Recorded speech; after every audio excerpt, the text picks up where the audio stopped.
Welcome back. Now that the Ubuntu disk has fully loaded, you see the installer on the screen. Here we have on the left we have the option to select language. As you select the language, the text actually changes. See here. So I'm gonna select English and we'll hit continue.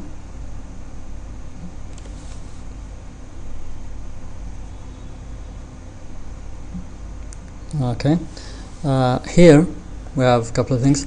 This is Ubuntu recommends that you have at least 4.4 gigabytes available drive space, and it has checked and found at least 4.4 gigabytes free space in my hard disk, so it's an OK mark. It also shows that it's connected to the internet. This you might need because if you choose to install updates while installing the operating system, you should have internet connection. Otherwise, you can do it later. It doesn't make much of a difference. This also enables you to download language packs on the run, that is while installing it. I'm not going to be doing either of those. So here you see a check mark for download updates while installing.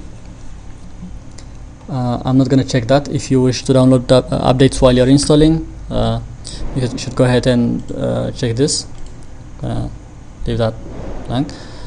Here next I have install third-party software. I'm going to check this. This is basically some codecs mainly that you'll need to play MP3s or encoded video. Here actually some of them are listed. Fluent MP3 plugin includes MPEG layer 3 audio decoding technology licensed from Fraunhofer or something and IIS and Thompson's. This basically, okay, the only issue you might have with this is some of them are not permitted to be installed for free in some geographical regions, so you might want to check into that. They are not under the GPL license, so if you have issues with that, you should go ahead and check it. I mean, look into it. I'm going to install them in my machine. So that's it for this page. We'll continue. Okay, this shouldn't take very long. Here, this we have some info here. This computer has no detected operating system. What would you like to do? If we had an operating system already installed, it will tell us whether we want to install Ubuntu side by side with that operating system, or erase that operating system, or if it happens to be Ubuntu, update it or replace another operating system with Ubuntu. It's yeah, it would give you several options. Here it doesn't. It's just say erase disk and install Ubuntu or something else. This is an option you would select if you want to erase the hard drive completely and replace it with Ubuntu. I'm not gonna do that. What I want to do is, I have a hard drive which I want to partition and install Ubuntu on it, so I will select something else, because here it says you can create or resize partitions yourself or choose multiple partitions for Ubuntu. We'll see what that multiple partitions mean. So we'll select something else and hit continue.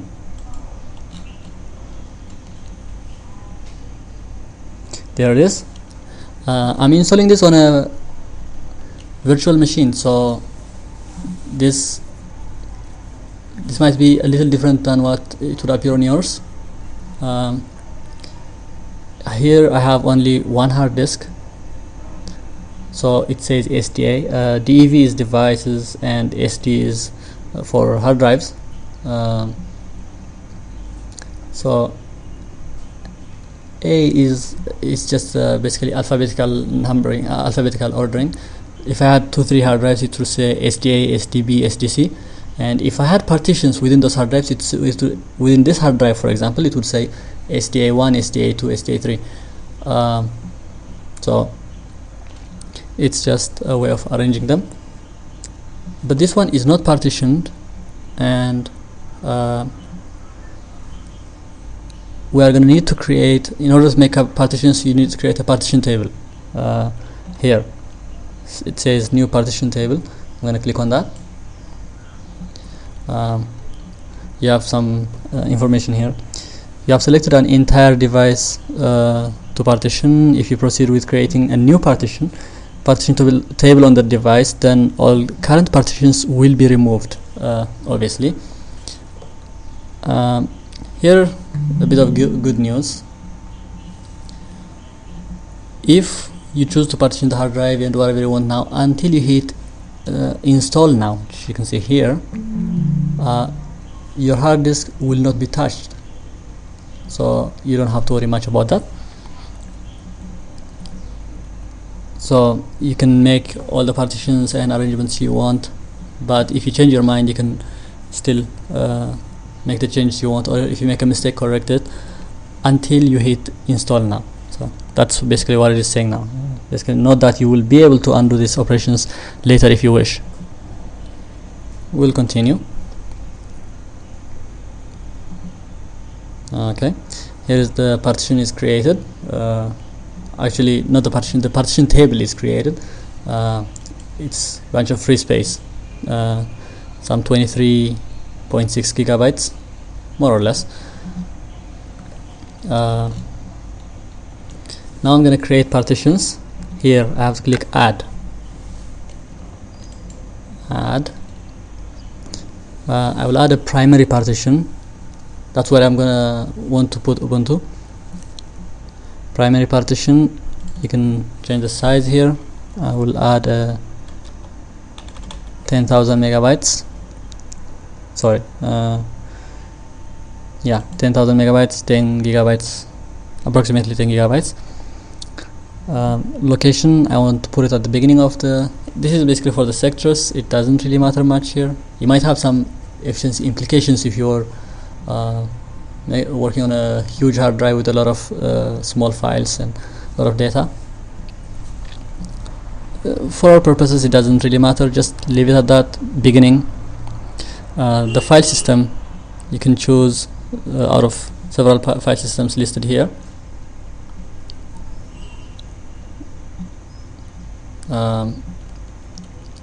These basically, if you want to install Ubuntu on this, ext3 and ext4 are the recommended ones. Ubuntu supports ext4, extended for journaling file system, so I'm going to select that. Mount point, we'll come back to that. Let's just create the partition now. Click OK. It's creating the partition. I have to wait a few seconds.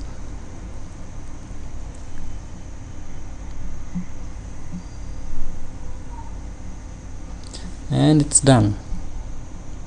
Scanning disks, there they are. We have some 13 gigabytes free space now.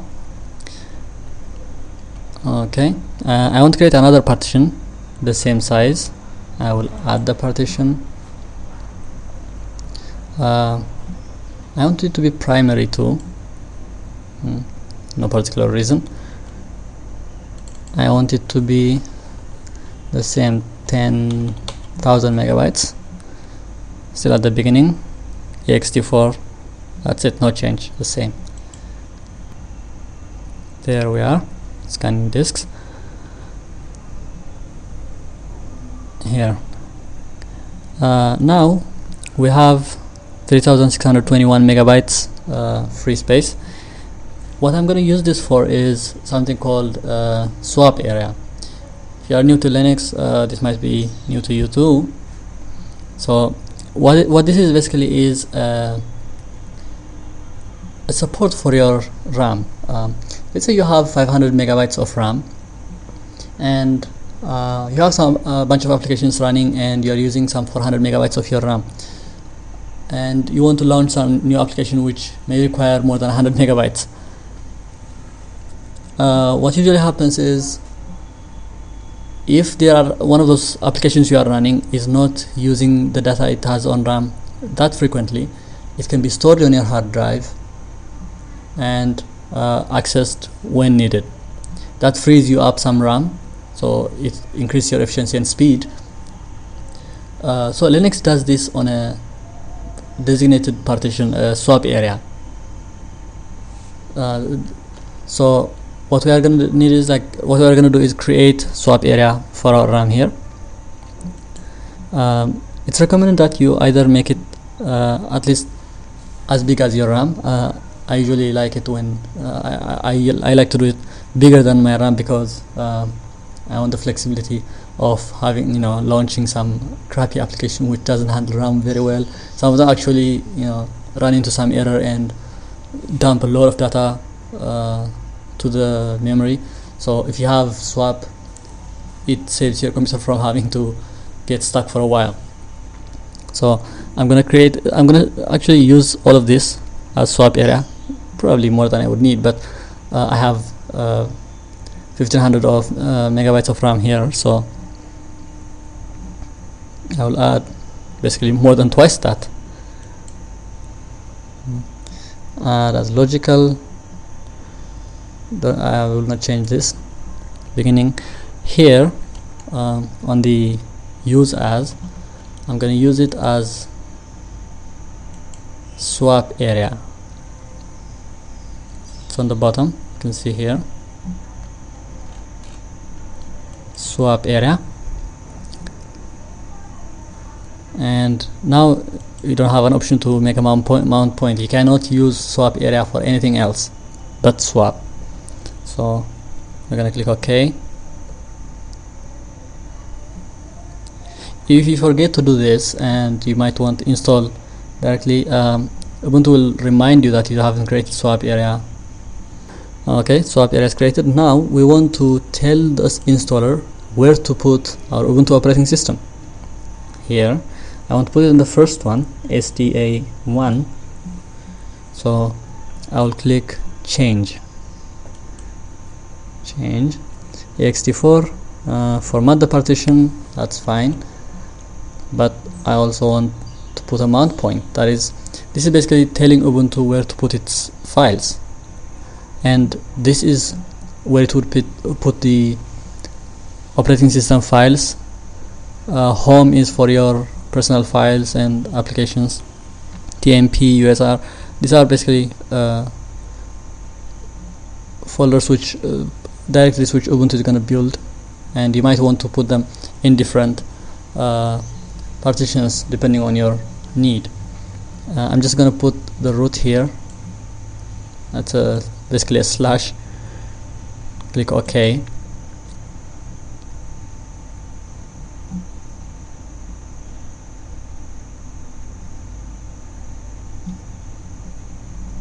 We're done. And so if you wish, you can put here, you can change this to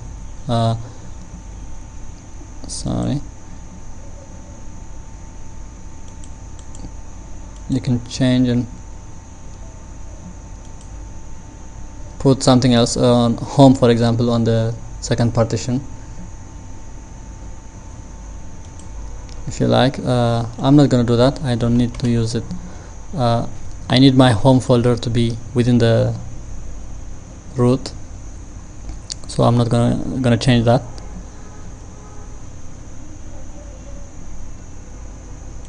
There we are. So now we are ready to install, and that's it for this one. We'll continue the installation on the next clip. See you there.